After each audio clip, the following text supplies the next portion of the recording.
आज की वीडियो में हम simple pendulum, spring mass system और डैम्प्ड ऑसिलेशन के बारे में जानेंगे और सिंपल पेंडुलम और स्प्रिंग मास सिस्टम का टाइम पीरियड और फ्रीक्वेंसी की इक्वेशन को ड्राइव करने का तरीका सीखेंगे। सिंपल पेंडुलम एक जिस्म है जिसमें एक हैवी मास का स्फेरिकल ऑब्जेक्ट होता है जो स्ट्रिंग के जरिए लटका हुआ होता है। यह ऑब्जेक्ट एक फिक्स पॉइंट के गिर्द बैक एंड फोर्थ डायरेक्शन में झूलता है और स्ट्रिंग जो पेंडुलम के मास को पकड़ कर रखती है यह इनएक्सटेंसिबल होती है। इसका मतलब यह है कि जब हम इस ऑब्जेक्ट को खींचते हैं और फिर छोड़ते हैं तो स्ट्रिंग में कोई एक्सटेंशन नहीं होती। एक्सटेंशन का मतलब होता है किसी चीज़ की लंबाई में इजाफा।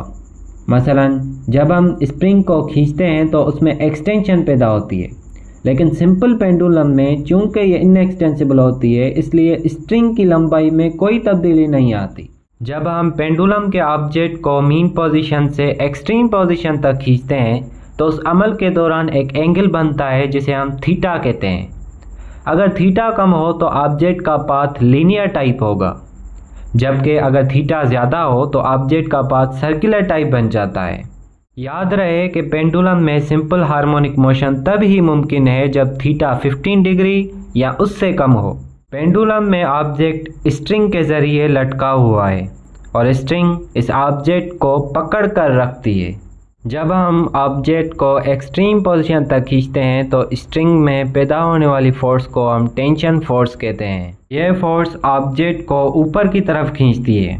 जैसे जब हम किसी चीज़ को गोल घुमाते हैं तो यह सेंटर की तरफ खींचती है और दूसरी तरफ ग्रेविटी ऑब्जेक्ट को नीचे की तरफ खींचती है। उसे हम वेट कहते हैं, जिसे हम W = mg के ज़रिए बयान करते हैं।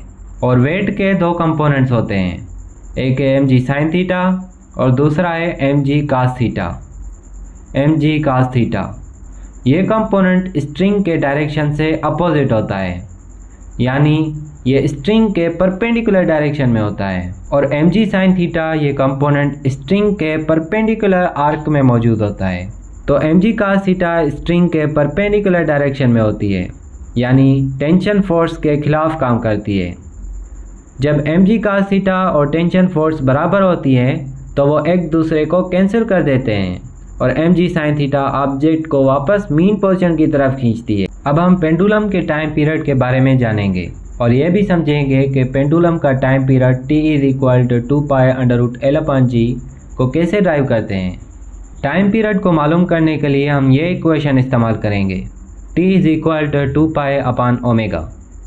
यह फार्मूला हमें पेंडुलम का वो वक्त बताता है जो वो एक चक्कर मुकम्मल करने में लेता है। अब चले देखते हैं कि इस इक्वेशन में हर चीज़ का क्या मतलब है और ये कैसे काम करता है। इस इक्वेशन में 2π पूरे चक्कर का एंगल है जो पेंडुलम बनाता है।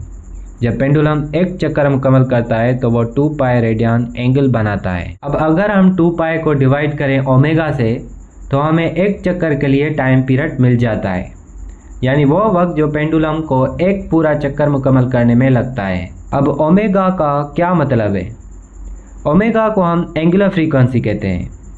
ओमेगा हमें बताता है कि पेंडुलम कितनी तेज़ी से ऑसिलेट कर रहा है या कितनी तेज़ी से एंगल बदल रहा है, यानी ओमेगा हमें बताता है कि पेंडुलम एक सेकंड में कितने रेडियन एंगल तय कर रहा है। अब ओमेगा का यूनिट रेडियन पर सेकंड क्यों है? ओमेगा का यूनिट रेडियन पर सेकंड इसलिए है क्योंकि एंगुलर फ्रीक्वेंसी में हम ये मेजर करते हैं कि पेंडुलम एक सेकंड में कितने रेडियंस का एंगल बनाता है। चूँकि एंगल को रेडियंस में मेजर करते हैं और वक्त को सेकंड में, इसलिए इसका यूनिट रेडियन पर सेकंड है। t = 2π/ω। 2π पूरे चक्कर का एंगल है और ओमेगा वो रफ्तार है जिससे पेंडुलम एंगल बदल रहा है। आइए इसका इस्तेमाल करके हम पेंडुलम का टाइम पीरियड मालूम करते हैं। अब ओमेगा बराबर होती है √g/L के, और अगर हम ओमेगा का स्क्वायर कर लें तो हमें यह मिलता है g/L। अब ओमेगा जो बराबर है √g/L, इसको असल इक्वेशन में रखेंगे। जो असल इक्वेशन है वो है t = 2π/ω। तो ओमेगा की जगह पर हम रखेंगे √g/L। अब हमारे पास कुछ यूं हो जाता है, t = 2π/√g/L, यहाँ t = 2π × 1/√g/L। यहाँ पर हम 1/√g/L को √L/g भी लिख सकते हैं, जिससे हमारी इक्वेशन बन जाती है t = 2 पाई √L/g। ये वो फार्मूला है जिसके ज़रिए हम पेंडुलम का टाइम पीरियड मालूम कर सकते हैं। इसी तरह हमने साबित कर लिया कि t = 2 पाई/ओमेगा से हम पेंडुलम का टाइम पीरियड हासिल कर सकते हैं। अब इस फार्मूले का मतलब यह है कि पेंडुलम का टाइम पीरियड डायरेक्टली प्रोपोर्शनल है लेंथ ऑफ पेंडुलम के, यानी अगर पेंडुलम की लंबाई बढ़ जाए तो टाइम पीरियड भी बढ़ जाएगा। जैसे कि अगर आप बड़े झूले पर बैठे हैं तो आपको एक चक्कर मुकम्मल करने में ज़्यादा वक्त लगेगा, और दूसरी तरफ टाइम पीरियड इन्वर्सली प्रोपोर्शनल है ग्रेविटी से। अगर ग्रेविटी ज़्यादा हो जैसे कि ज़मीन पर तो टाइम पीरियड कम होगा, जबकि अगर आप चांद पर हो जहां ग्रेविटी कम हो तो आपको टाइम पीरियड ज़्यादा लगेगा। आइए अब हम पेंडुलम की फ्रीक्वेंसी को मालूम करते हैं। याद रहे कि फ्रीक्वेंसी टाइम पीरियड के इन्वर्सली प्रोपोर्शनल होती है, मतलब फ्रीक्वेंसी और टाइम पीरियड के दरमियान ये ताल्लुक होता है F = 1/t। Frequency = time period. Frequency = time period, तो टाइम पीरियड की जगह पर हम ये फार्मूला रखेंगे 2 पाई √L/g। यहाँ पर डिनोमिनेटर को हम ऊपर ले जाएंगे तो ये बनेगा F = 1/2 पाई √g/L। तो पेंडुलम की फ्रीक्वेंसी का फार्मूला है F = 1/2 पाई √g/L। अब हम स्प्रिंग मास सिस्टम के बारे में बात करेंगे। स्प्रिंग मास सिस्टम का टाइम पीरियड मालूम करने के लिए हम वही फार्मूला इस्तेमाल करेंगे जो हमने पेंडुलम का टाइम पीरियड मालूम करने के लिए इस्तेमाल किया था। वो है t = 2 पाई/ओमेगा। अब ओमेगा की जगह पर हम रखेंगे √k/m, क्योंकि ये स्प्रिंग मास सिस्टम के लिए हैं। याद रखें कि ओमेगा की जगह पर पेंडुलम के लिए √g/L रखेंगे और स्प्रिंग मास सिस्टम के लिए √k/m रखेंगे। तो स्प्रिंग मास सिस्टम के लिए ओमेगा की जगह पर √k/m रखेंगे तो ये बन जाएगा t = 2 पाई/√k/m। इसको हम इस तरह भी लिख सकते हैं t = 2 पाई/m/k। आइए अब हम स्प्रिंग मास सिस्टम की फ्रीक्वेंसी को मालूम करते हैं। जैसे कि आप जानते हैं कि फ्रीक्वेंसी और टाइम पीरियड इन्वर्सली प्रोपोर्शनल होते हैं, हम इसको इस तरह लिख सकते हैं F = 1/t। Frequency = time period. हमने पहले ही टाइम पीरियड का फार्मूला ड्राइव किया है।